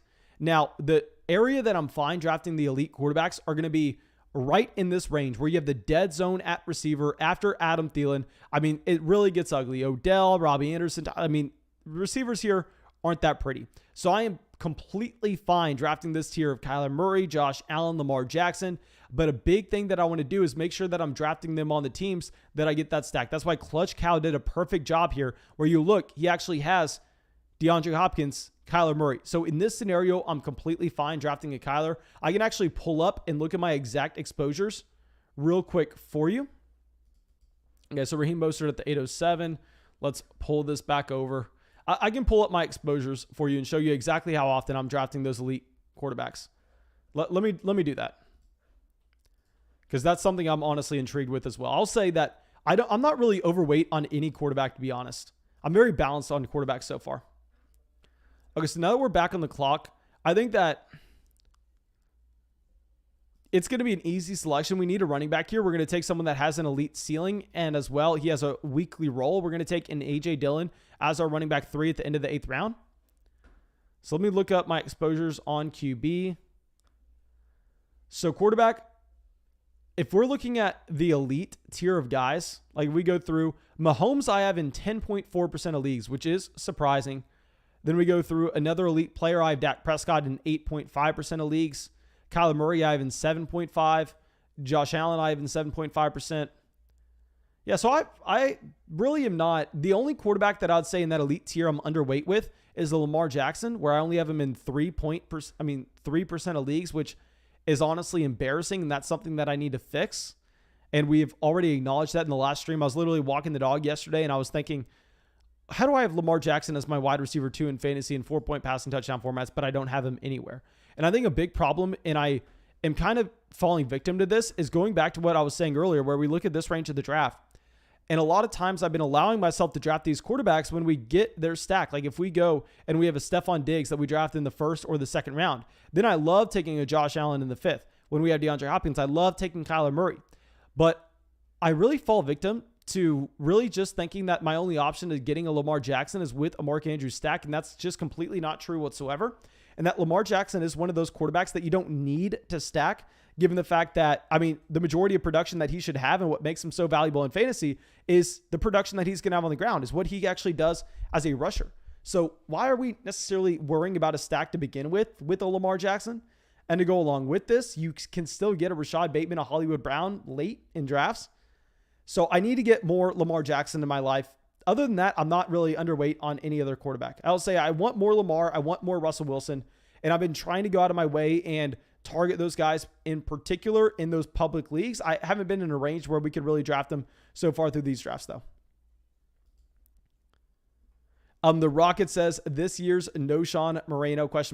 My man, that is a throwback. And I'll say, I have no idea. I think that is such an obscure reference that I don't know, my man. Swizzworld says, if you can name your team, Mason's team would be called the Samuels. We actually had the DJs with DJ Chark and DJ Moore in the last draft. Let's see how many Samuels we have here. We have Debo Samuel and Curtis Samuel. Very interesting. Yeah, so I think we kind of have to go with the receiver here. And that Curtis Samuel is in that same tier. And I think just continuously slamming in the receivers in this range is going to provide us an edge in this format. We can draft 6 running backs. We can draft probably both 3 wide receivers and 3 tight ends in this league. So if we do some quick mental gymnastics, that's going to sound like we're okay. No, I don't think we can do that. It sounds like we're only drafting 6 wide receivers, which would be gross. So we probably have to try to pick either 2 quarterbacks or 2 tight ends, not necessarily 3 of each. We'll have to figure that out based on what's available to us in the 10th, 11th rounds. And guys, if you have not dropped a like and subscribed to the channel, make sure you do so. Bob with numbers coming down, subscribing to the channel. Thank you, my dude. Thank you. Jared says, who is the best stack for the value? Rodgers and Adams, ? I'll say I have a ton. I mean, it's so funny that if you're talking about your exposures, like if you're playing in this many leagues with like this amount of money, 99% of the time, like your very high owned players, they're going to be guys that are going super late in drafts where like you're going in the 15th round. So the opportunity cost that you're picking them at, I mean, if you whiff on a player, it's not that big of a deal. Very, very rarely are you having someone in the first or the second round where you're looking at them and you're going, you know what? I probably have too much of that player. I mean, how was I able to get so much? And the one player that I have in, I want to say almost 20% of leagues at this point is Davante Adams. I have Davante Adams everywhere, which of course is kind of just crazy to think about considering the fact that, I mean, this is a spot where, I mean, he cost you a first round pick. So I do have a lot of Davante Adams and Aaron Rodgers. I will say that, my man. Okay, so now that we are on the clock, I think we probably are going to be looking QB. So actually, you know what we're going to do? Since there's, even if fully loaded goes with 2 quarterbacks here, we're still going to have 1 guy left available to us. So we're going to go Noah Fant. So if he wants to go Brady Stafford, he can have Brady Stafford. If he wants to go Brady Burrow, if he wants to go Stafford Burrow, I mean, he can't take 2 QBs. Yeah, so he's going to go Elijah Moore. We're going to get a quarterback coming back to us in the 11th round regardless. Now, I think Noah Fant was the last tight end in that tier, so I was excited about that. Now, this is the perfect example of bringing in the conversation of exactly how much a stack is worth in fantasy football. Because obviously, we're trying to go out of our way. We're trying to get our stacks when we can at value. But at the same time, Brady is 18 picks ahead of Joe Burrow in ADP. So I think this is a spot where we honestly probably have to go with the Tom Brady. Even though I don't have any of the Tampa Bay Buccaneers players, and I'm probably not planning on getting any with this team, I just think that we can't necessarily reach 20 picks to get our quarterback just because we have a Joe Burrow. Of course, I love getting those stacks, but we have to draw the line somewhere. So Brady's going to be our guy in the 11th round. Luke says, I also have a lot of Davante Adams. I keep getting him at the 106, and when he falls to me, I have to take him. To be honest, I've been like, in those public leagues, you probably, if y'all been going out to the public leagues on Underdog, y'all probably see me just, I'm so stubborn. I'm still drafting him at the 103. It doesn't matter how much I have. Party Till She Saw says, Davante Adams, wide receiver 1, Josh Jacobs, running back 1. I'll say, if Davante Adams puts up a season anything close to what he had last year, we're going to be extremely profitable. If Josh Jacobs is just a high-end running back 2 in fantasy, I mean, literally the win rate with the Josh Jacobs, if he puts up the running back 15 season and he plays 14 games, he's going to have a very nice win rate for the production that he gives you at the price that he is. So the bar for Josh Jacobs, honestly, when we're getting him in the 5th, 6th round, is going to be very low. So I'm not necessarily too worried about that investment whatsoever. Now, the thing is that Adams, I just think he has to stay healthy. Because realistically, guys, in what world does Davante Adams look like a bust in the 1st round unless he gets injured? I mean, he is going to be a top 3 receiver regardless of what happens. All you need is someone to come out and someone to just kind of put a spell on Davante Adams and Aaron Rodgers. Put them in bubble wrap. Protect them for this season. Make sure nothing can harm them. And then Davante Adams is the best pick you could ever make at the 103. He was literally the best wide receiver of all time last year. We've talked about it so much, I'm going to shut up about it. But I have a lot invested into Davante Adams. I have a ton invested. Okay, so now after we go with Tom Brady, of course it does kind of hurt to see those running backs going off the board because we only have 3. Like I said, we are going to be drafting 6 running backs in this league though, so we're going to be fine with it, especially when we get a Tom Brady and a Noah Fant. I think depending on what we do at the 12-13 turn, we could be potentially fine with only going with either one of 2 quarterbacks or 2 tight ends, depending on what falls to us. So yeah, we'll have an extra spot for a receiver. I think this is going to be a nice construction.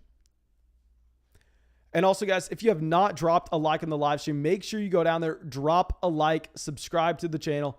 And like I've said so many times before, use promo code FLOCK on Underdog Fantasy for our 2021 rankings, our 2021 draft guide, our 2021 Dynasty Rookie Draft Guide, our 2021 tiers, $25 added to your account with the $10 deposit.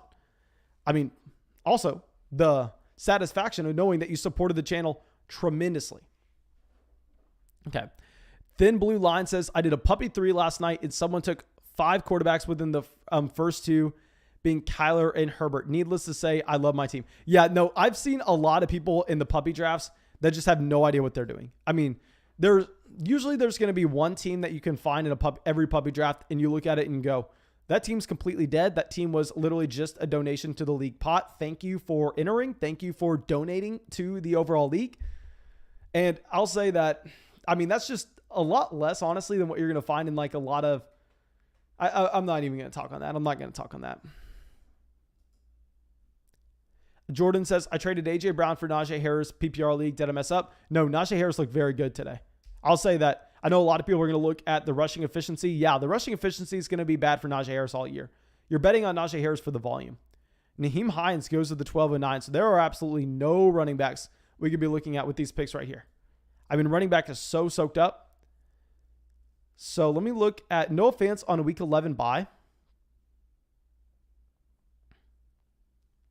Yeah, so I'm assuming that fully loaded here is going to go with Trevor Lawrence, but I'm going to be fine with it because we can get either Matt Ryan or Tua Tagovailoa, and either way, we're probably only going to be drafting one. We're probably just going to be drafting one of these guys, and then we'll be done at the quarterback position so far. Like, we'll be done at QB and tight end when we take Noah Fant and Mike Gesicki. So, yeah, he goes Trevor Lawrence. So, we're just going to be taking a quarterback, and now we are no longer taking quarterback or tight end. We are just going 3 more running backs, probably 2 more receivers, and I really like how we were able to get our QBs and tight ends in these rounds. Okay, so fully loaded coming up. He goes 2. Okay, so we get Matt Ryan. Different bye week than Tom Brady. Love getting the combination of Matt Ryan, Tom Brady here. I mean, we've already cracked 2,600 points for the projection on this team, and we literally are just through 13 rounds. This team's going to be a ridiculous roster. We look at it so far. At running back, we have Dalvin Cook, Myles Gaskin, A.J. Dillon. At receiver, we have A.J. Brown, Keenan Allen, Deontay Johnson, Jamar Chase, Deebo Samuel, Curtis Samuel. At tight end, we have Noah Fant, Mike Gesicki. At quarterback, we have Tom Brady and Matt Ryan. Love this league. Love this league. Aaron says, another draft tonight, ? My man, it is already midnight with where I'm at currently. Maybe if we get like how about this? Okay, Thin Blue Line says, I used promo code FLOCK when I signed up last night. How do we get your draft guide, etc.? I sent you a DM on Twitter earlier just confirming my email I signed up with. Then you're 100% going to get it. If you shot me a DM on Twitter, you 100% get it. If you shot me a DM like earlier, like as in yesterday on Twitter, shoot me a DM and make sure you have the right Twitter account, because I've gone through and I've checked every single DM and there's literally like no way I'll mess up one.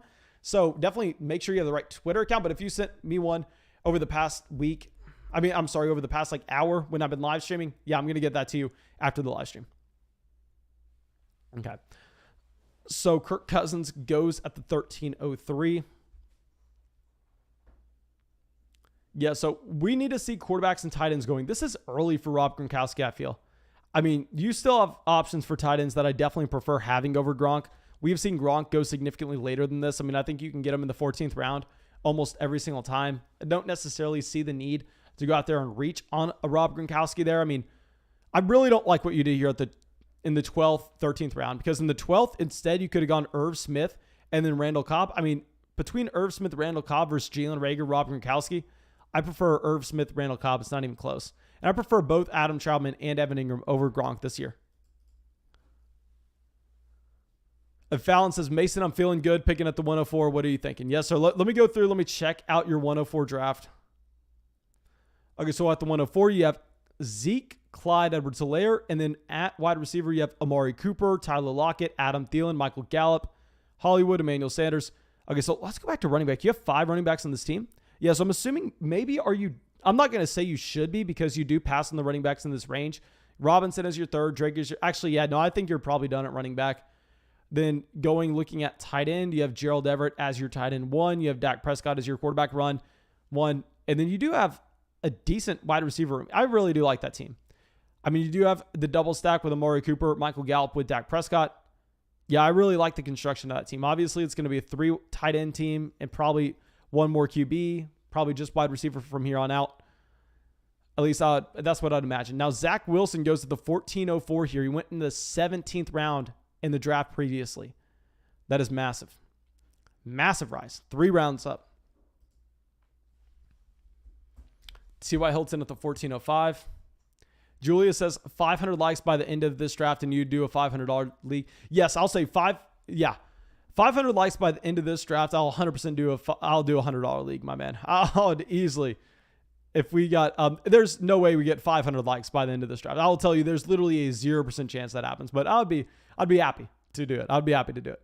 And if we get 400 likes by the end of this stream, we'll get another draft going. It won't be a $100 league, but we'll get another draft going. Okay, so now we are about to be back up on the clock.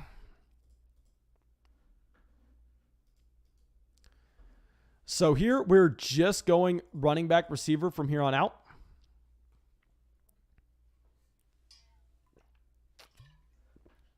We're probably going to want 2 more receivers on this team and 3 more running backs. So we need to keep that in mind, knowing that the running back fall-off is going to come sometime soon, especially now that Malcolm Brown looks like he's a lot less appealing than he previously was based on the game today.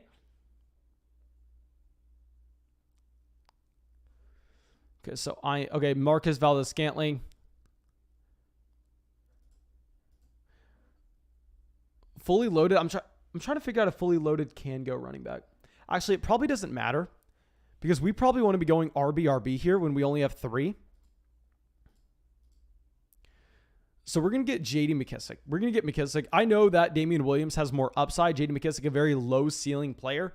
But on this construction in particular, I think we're more so looking just for weekly guys that can slide in rather than players that can break our league. So yeah, we're just going to go with the J.D. McKissic. The Amaro St. Brown. And KJ Hamler. Okay, so we're going to get both Damian Williams and J.D. McKissic.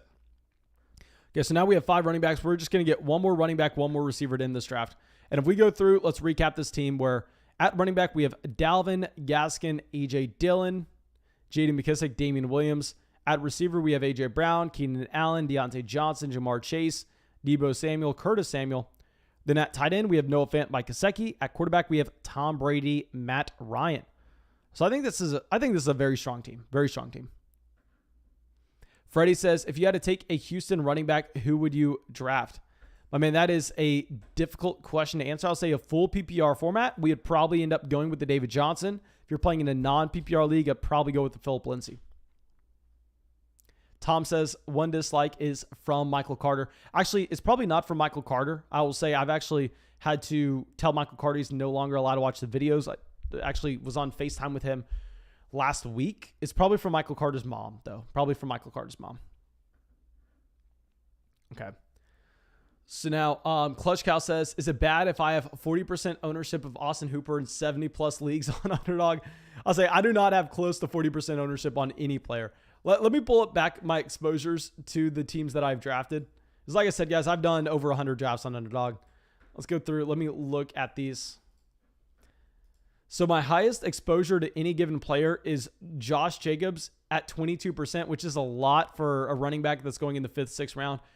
Guys, do y'all want to take a guess on the amount of entry fees that I have in on Josh Jacobs? So the amount of US dollars that I have in on Josh Jacobs. In like, obviously, if I do like a $5 draft, then they had $5 to the entry fee. Or if I do a $100 draft, they had $100 to the entry fees. Can anybody take a guess on how much money I have tied up to Josh Jacobs this season? Please spam it in the chat what your guess is, because it's not a good number. It's not a good number. I will say that. Not a good number. Okay. William says, are you seeing Mark Ingram drafted much? I thought he was in first in the depth chart right now. Mark Ingram not being drafted at all. There's no reason to ever consider drafting Mark Ingram in the slightest. I mean, he's not the guy that you want in Houston. Okay, Devin says he has 55% Nico Collins. That is perfectly fine. I mean, if you have a 55% of a player from the last round, it's whatever. Okay, so are y'all kidding me? Y'all think that... How much money do y'all think I spend on fantasy leagues? Y'all out here guessing $3,400? Y'all think I'm balling, aren't y'all? I mean, that's what y'all think of me? I wish. Trust me. Trust me, I wish. No. We have 690. 600. I thought that was a lot. Y'all's guesses were out of the park here. Y'all's guesses were out of the park. I wish I had it like that, my dudes. Okay. So Deshaun Jackson, Christian Kirk, Byron Pringle. Okay, so let's switch this back up. So just running back receiver from here. We're not going to consider Malcolm Brown. Running backs beyond Chuba Hubbard.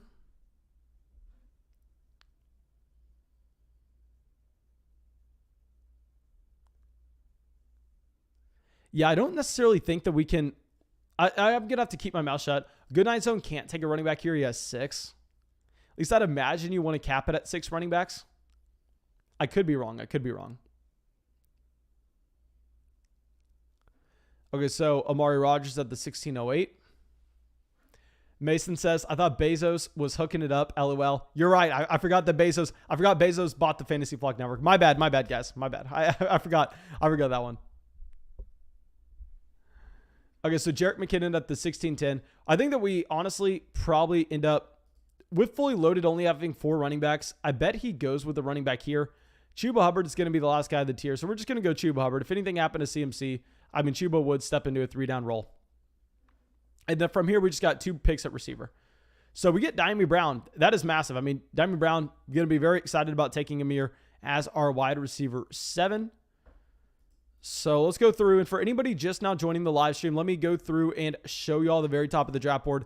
And guys, also, if you have not gone down there and dropped a like, go down there and make sure you do that ASAP. Scrolling down.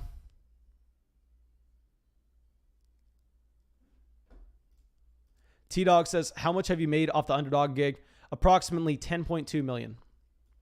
Less than Bezos paid me for the Fantasy Flock Network, of course. But if I had to estimate, probably actually a little more than that.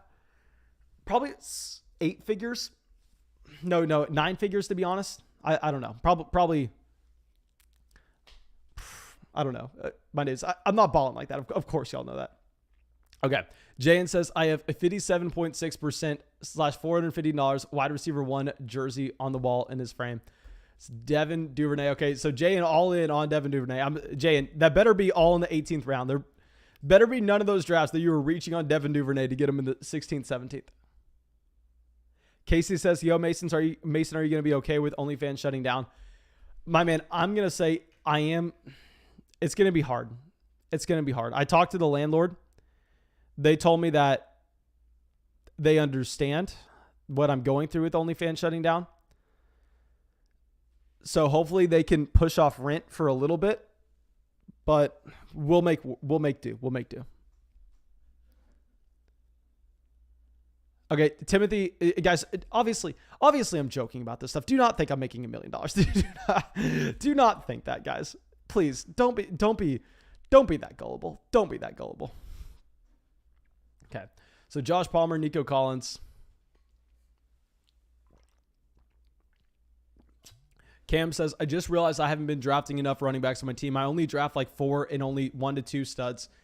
Yeah, so I'll say, man, if you're only drafting 4 running backs on a team, those are the constructions where I want to make sure that you're either playing in one of the public leagues where you're going to be entered in the tournament at the end, or you're going to be looking at a spot where, I mean, maybe 4 running backs is useful. Like, I've actually pulled off 4 running backs before. I don't want to say pulled off. I've attempted 4 running backs before in these private drafts, but those are leagues where, I mean, I start with like 4 running backs in the first 6 rounds. So it's going to mainly depend on your construction.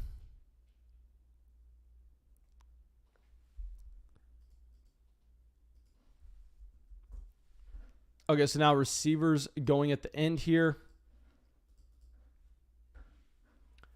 Yeah, so we're going to go receiver. Obviously, Eric Ebron has a big game today, but also Pat Freiermuth is getting some work, which is not ideal, to say the least.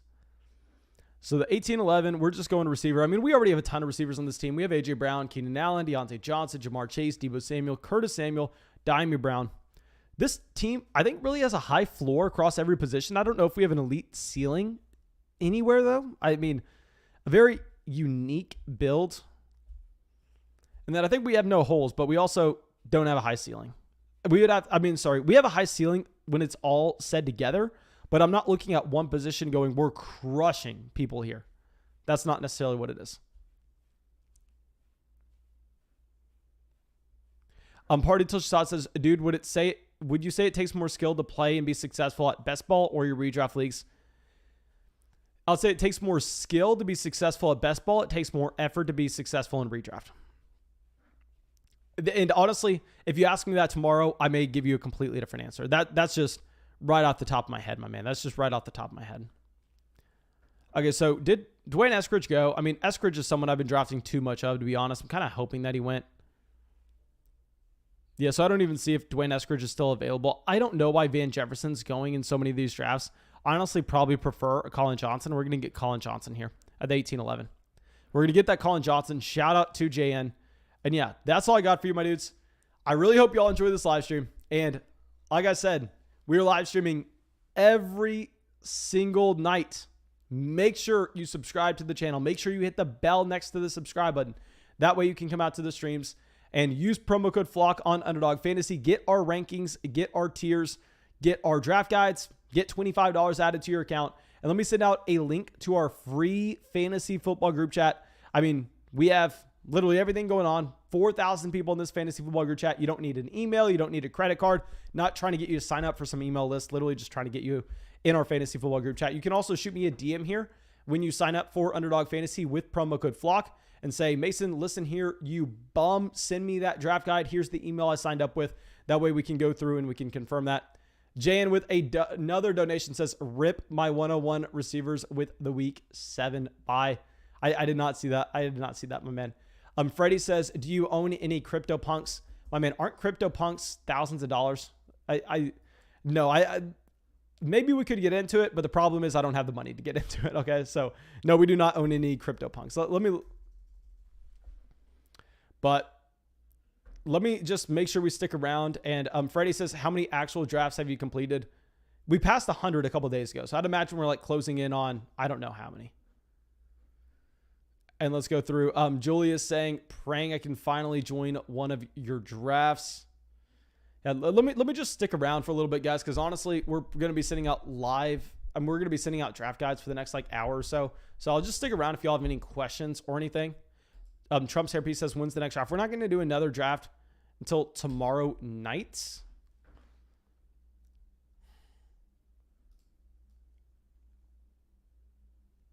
Okay. So let me send out, if y'all have any opinions, if anybody wants to gift me a CryptoPunk, by all means, I'd be happy to own one. I'd be happy to have one. I'll probably put it as my avatar. But I think that's all I got, my dudes. Of course, shoot me a DM on either Twitter, Instagram, Patreon, Discord, anything to get that draft guide once you use promo code FLOCK on Underdog Fantasy. Also, shoot me that DM there if you want to be gifting me a CryptoPunk. I would be happy to take it from you. And yeah,